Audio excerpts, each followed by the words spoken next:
His conviction in the great value of the project I was able to keep a steady course until Eddie's arrival. The morning before he was scheduled to fly in, the phone rang. Ken answered to Eddie's voice, agitated and cursing under his breath about a 10-hour flight delay out of Ireland. And who could blame him for being frustrated, this man who can't possibly find enough hours in the year to complete the work he sets for himself? For my part, I had created a rather imposing macho figure of this man, which Ken's well-humoured account of the morning phone call only heightened. I was near literally holding my breath until we should meet. The moment we met, beside the baggage claim carousel at Denver International Airport, my conviction in my own powers of projection dissolved. Here he stood, only a few inches taller than me, compact, intense, tentative, and firm at once.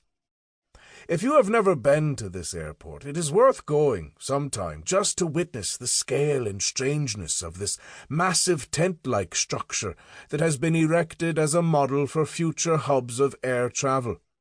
With its white peaked rooftop, glass walls, multicultural murals with hidden symbols, gargoyles guarding automated doorways, and computerized voices announcing stops on the underground train that transports you from the gates to the terminal. DIA is designed to future shock. It certainly overwhelmed me when I arrived in Colorado from our previous home in Nova Scotia a few years ago. Picture a lone hawthorn bush with a venerable history of sheltering armies of fairies that somehow refuses to be felled in a field ransacked by developers, and you might have some idea of what it was like to encounter Eddie Lenihan in the middle of DIA. He stood there, just like the tree he had recently protected from developers in his homeland, small and sturdy, holding back the tide of modernity, and utterly refusing to be intimidated. We three exchanged some words about the absurdity of the mechanized world and the mounting obstacles we all face in the name of convenience, establishing a baseline of camaraderie. He checked us both head to toe, gave a strong handshake, and the work began. The Irish have learned to use many indirect names for the good people, so as not to offend them by being too forward. Just so, I learned in the recording studio to approach Eddie with both delicacy and honesty, careful not to jar his intense concentration on the stories, but waiting for those in-between moments, whenever they might suddenly arise, where a question could be asked, and its inevitably candid answer brought back into the fold.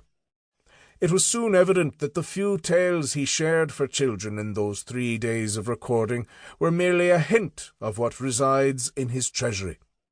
Soon after he returned to Ireland, I phoned and asked him if he might be willing to collaborate on a project for adults that would allow us to unearth far more of his collection and bring it to a large audience.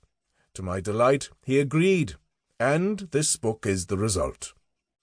One never knows how much is safe or appropriate to reveal in a writing that will go to press, and so it must be with each one of the storytellers whose accounts appear in this book. At what point is too much said? One must find the means of transmitting the essence of the story, without violating what is, by nature of the encounter, secret and delicate. So it is with writing about Eddie.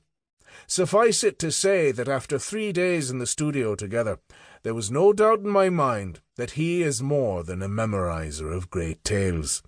He is a transmitter of that other world, fearless, respectful, and, I dare say, choicelessly chosen to be so. We never had a recording session like that, before or since. Perhaps, if the time and circumstances are right, the details could be written elsewhere. Do not think for a moment, though, that Eddie himself will abide these words without argument. Deeply modest and devoted to his tradition, when I first asked Eddie whether or not he believed in the fairies, he simply looked at me and said, "Well, all I can tell you is that I know of many things that cannot be explained." That, again, appears to be part of the code of conduct. So,